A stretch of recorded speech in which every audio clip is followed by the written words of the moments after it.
Welcome to People Like You.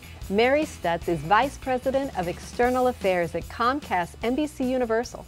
She has over 25 years of leadership experience within Fortune 500 companies. She is highly respected among her peers. In 2015, she was named one of the powerful women of the Bay Area. In 2016, the Bay Area Sun reporter recognized her among the Bay Area's leading women in corporate America in honor of Women's Heritage Month. Her current position at Comcast allows her to serve our communities more than we are aware. Today, we'll hear about the incredible ways this organization and its employees truly give back through programs such as Comcast Cares Day. Don't go away. I feel like the Lord says to me, for every job is you're here for the people. It's not just about your career. You're here for the people. And I love education. I love continuous learning. I'm always learning.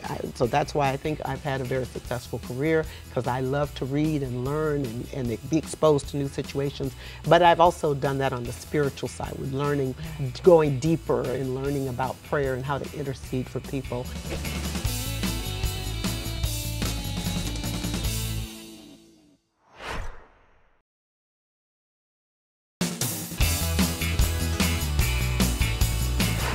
Welcome back. Mary Stutts is highly regarded by her peers with an emphasis in driving business performance, creating stakeholder engagement programs, overseeing governmental and regulatory affairs, facilitating community investment, fostering employee engagement, and so much more.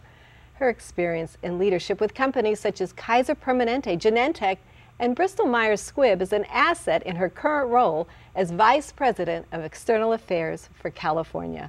I'm so happy you're here with us today. Well, me too. Thank you for the invitation. Mary, you have been very successful. Yes, I have. And it's, as I was listening to you talk about all those things, it's, you know, the interesting thing is I love what I do, and how really the Lord has prepared me to do what I do. As you know, because we've known each other for years, I initially started my career working in broadcast television. You did. And that was a real focus for me. And the great thing about starting my career that way was that it gave me exposure to so many things as I produced television programs and did on-air talent. But really, it was the production of the programs where I had to do the research, and I had to learn about all these different businesses and industries, and interview people and hear about their career trajectories and how things evolved. And so that is what got me interested in, you know, some of the other areas. And so I moved from television and producing public affairs television programming in Chicago, and then here in California. And when I was producing The Informed Viewer for the Contra Costa Times and Margaret Lesher's television program, which aired on the station where you were a general manager at the time, that's where I became interested in healthcare. And a big focus for me is, you know, I've had my kids and been a working mom, and I always felt like if I'm gonna leave my kids every day and go to work, I want my work to matter. I want to make sure that I'm really helping people.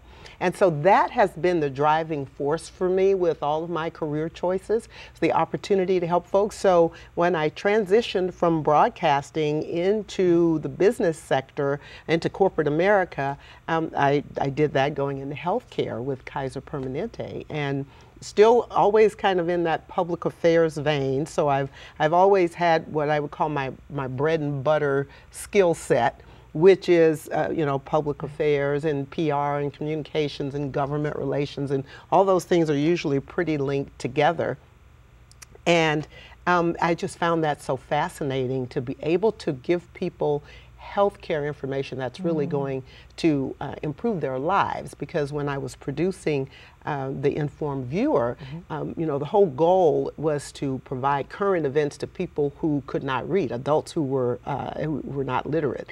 And it was a partnership with the Contra Costa County Library Association, and we would produce those programs, and then they would have them at the library so that people could check them out as they were going through the library's literacy program. And it was the first corporate corporate social responsibility program that I worked on that was the Contra Costa Times, because obviously if people can't read, that's a huge issue for the newspaper industry. And that's kind of how it got started. So I would do these stories on all the different, whatever were the big news items of the day, so that people could be informed and then they could talk about it in their class as they were learning to read.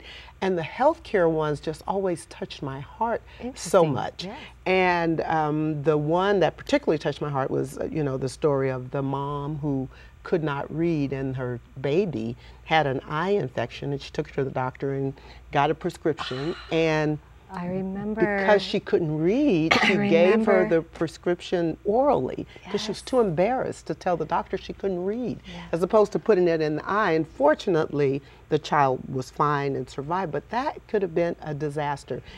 But that just made me realize, wow, people really need healthcare information, and they need to know how to take better care of themselves. So that's why when the opportunity at Kaiser came up, and I interviewed for that role and was hired, that was just fascinating, and I jumped in wholeheartedly. Had some great mentors there. Even the current CEO, Bernard Tyson, was my boss, but also one of my first mentors, and was instrumental in saying to me, you're doing a great job, but if you really want to go deeper in healthcare, you need to go back to school and get a master's degree in health administration. So I got accepted into several schools, including USC's program, their School of Public Policy.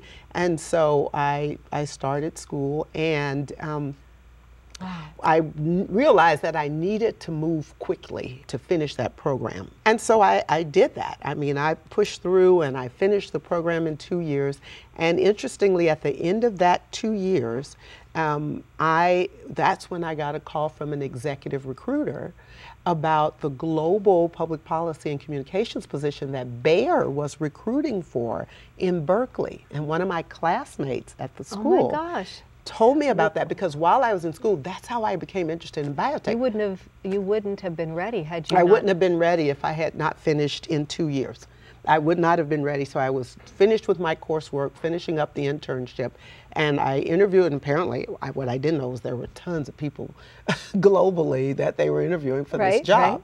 I'm glad I didn't know that then, but so when I interviewed and I got the job, and that was my first big director level, moving into a more senior level role in a global organization, but still moving forward in that. Everything that I won't say I set my heart, I think it was really the Lord directing my path. First, it was just healthcare in general, and boom, the door opens. Then, as I was in graduate school, biotech was really taking off then. It's like, boy, I really would like to do that, because the products that they are creating, the therapies they're creating, are really saving lives, giving people quality of life. I want to do more in that. And then, boom, this biotech opportunity comes. With Bayer aspirin, they were... Will you talk also about Genentech I when will, we get back? We have to go to break, but I want to hear what happened next. Are you looking at ways to serve your community in a tangible way? Comcast Cares Day may be of interest to you. Stay with us and find out how you can get involved this spring. I'm there for the people, and I remember that I'm there for the professional work piece, but I'm also there for the spiritual piece. It's not just about coming in and doing a good job, but also it's so important to have some idea of what you want to do with your career.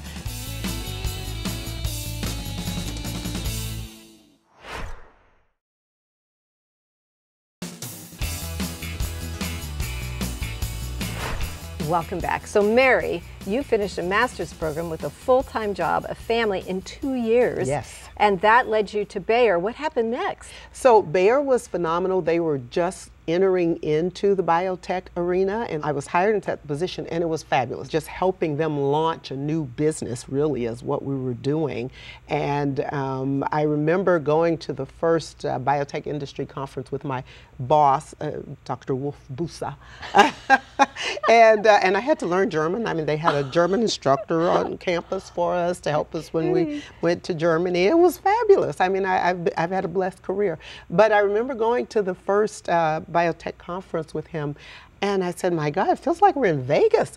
And he starts laughing. He says, yeah, because we're all a bunch of gamblers. And I mean, that's the thing about biotech. It was high risk, high reward, very much, you know, you're doing the research, you're making the investment. It was a, you know, still is a big focus for venture capitalists. So I learned early on about the importance of branding your company and telling the story about your research and your science, and working with third-party groups like the patient advocacy groups to help showcase whatever the particular disease state was and the importance of the research we were doing and so forth. So it was phenomenal.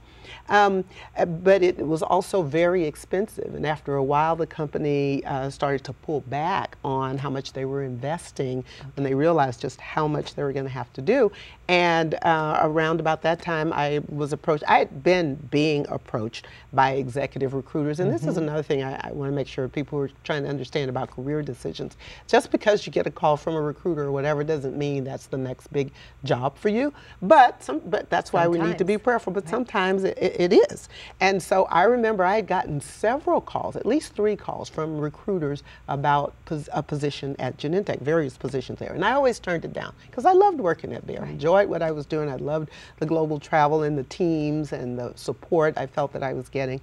But nevertheless, when I got the next call, I felt, well, I should probably go talk to him. And this is where I talk about, when I'm talking to people about mentoring, learn to read the handwriting on the wall. When you see, pay attention to what's going on in your company. Where is the company making the investment? One of my colleagues likes to say, you know, follow the money. So I don't know if that's always true, but I'm talking about in a company where you know that the growth of a particular area is going to be dependent upon the investment that the company is willing to make into that area.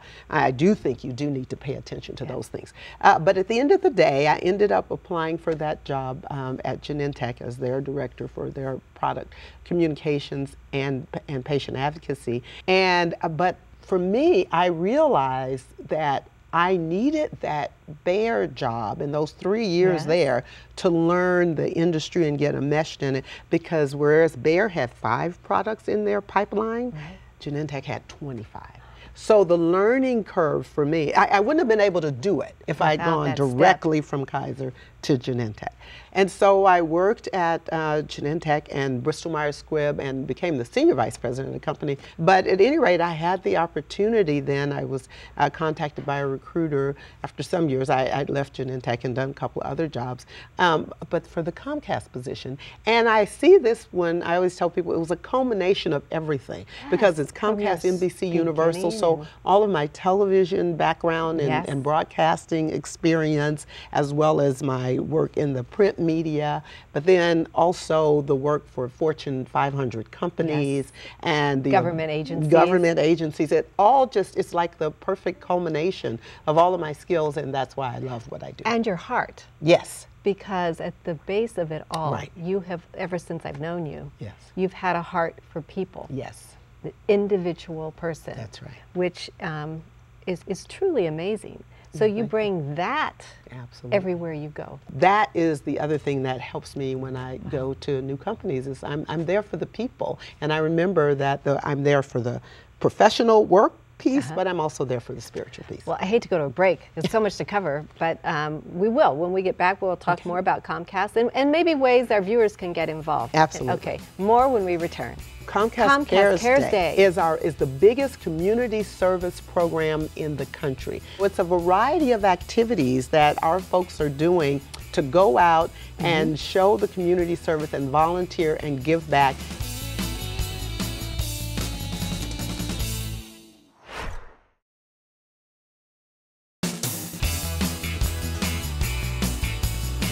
We're back with Mary Stutts, Vice President of External Affairs for Comcast California.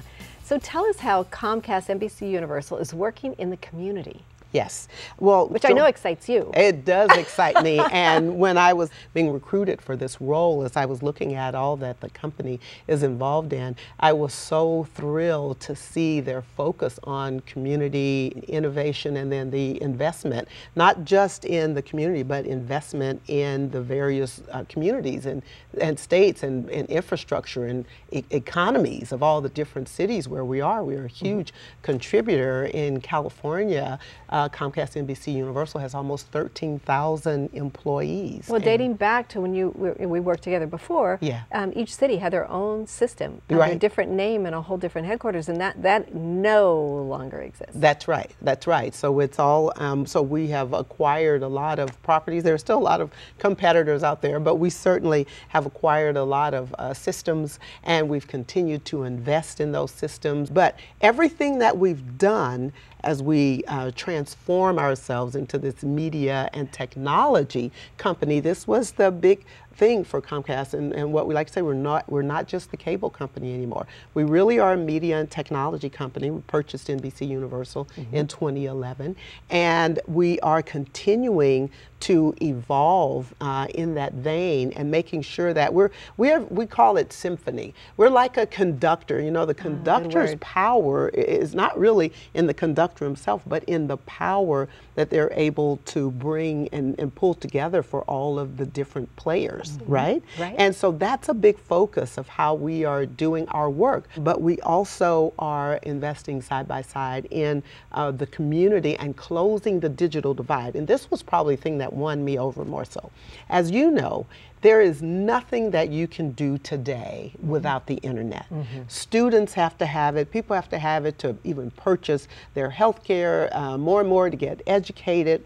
And what we were finding is that low-income people were being left off. They did not have access to the internet. And we do all this research, and it shows that students who don't have access to the internet, especially at home, their scores are so much lower. And so these kids are being left behind, not just the kids, but the whole family, because everybody needs access to the internet. And what broke my heart was the numbers of kids, I'm talking elementary and middle school, not just high school kids, having to do homework at 10 o'clock at night at a fast food place or a coffee shop because they don't have internet access at home, or the library closed at 9 o'clock before they could finish because they had to wait, because you can only be on the computer for 30 minutes in the library. So Comcast created the Internet Essentials program, where we are providing low-cost internet access for every family that has a child on the free or reduced lunch program in the school.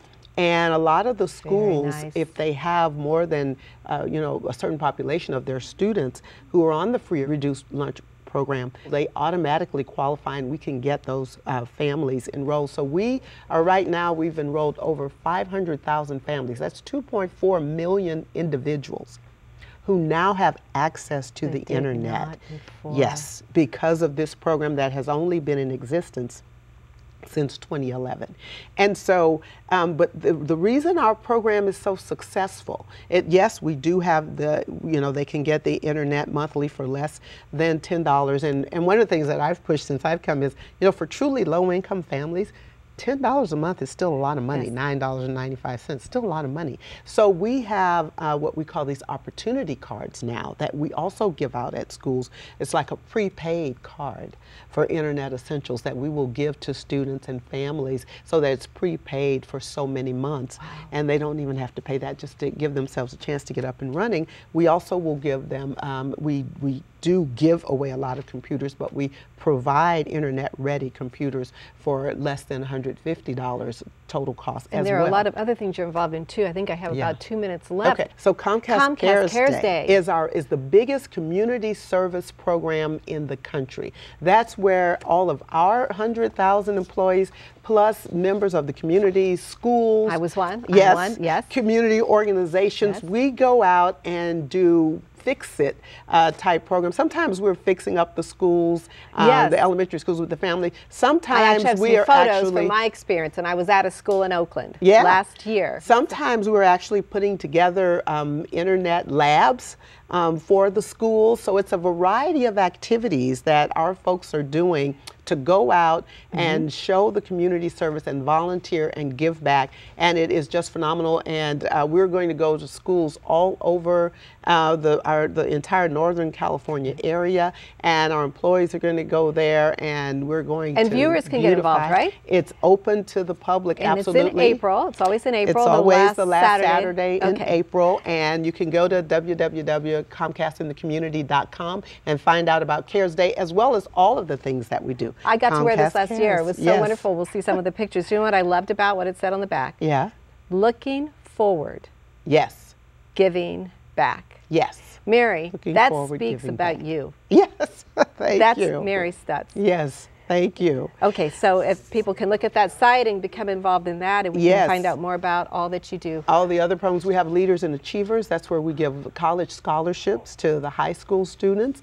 And we've started a new partnership with Comcast CARES Day with the Red Nose Day, which is a comedy program that will help raise money for young people, for children that are poor, to help end poverty. And then we have another one called Global Citizens Day. So when people participate in Comcast CARES Day going forward, you'll get the red nose, and it's literally a red nose for Red Nose Day that you can wear, and then you'll get the bracelet for Global Citizens Day. So Red Nose Day is designed to help, you know, we have a huge poverty and level in the United States, and kids who are hungry, who don't have enough food. Right. So it's designed to end that in the U.S., and then Global Citizens Day is designed to do the same thing on a global scale. And so you'll get the shirt with all three of those logos, and you'll get your red nose, and you'll get your Global Citizen bracelet. Well, I will be there on April 30th this year, but I'll be there I will be there in the future. I love the event. I love being side by side with people from all over UC Berkeley, or there are lots of different organizations that join together. And you don't have to have an experience. Let me just speak to that. That's right. They let you know what you need to do on the side, and everything is there. You just show up and give. And Mary, you are all over this. Look at the excitement. You love this. It. And our company, all our employees, you know, the folks who do the heavy lifting, the carpentry work and all that stuff, it's our technicians. We have all the technicians, we have all of our engineers and our construction people. They do all the prep work that requires professionals, and then we get to come in and do the beautification work and the painting and planting. A lot of it we do landscaping. Sometimes we're building playgrounds. We're doing all kinds of stuff, cleaning up parks. And so it's phenomenal. It's very rewarding too. When I drive by that area of the road and I look up at that school, you know, I said, I take some ownership. I was there. I helped bring that school to another place. So Mary, I feel so good knowing you are at the helm of these Comcast activities. Oh, thank you. I love it. Love having you here today. Oh, I appreciate being here. Thank you for the opportunity. You can always go to ComcastInTheCommunity.com or KTLN.TV for more information about today's topic and Mary Stutts. Remember that KTLN is donor supported. Programs like this one are made possible through your support. Join us again next week.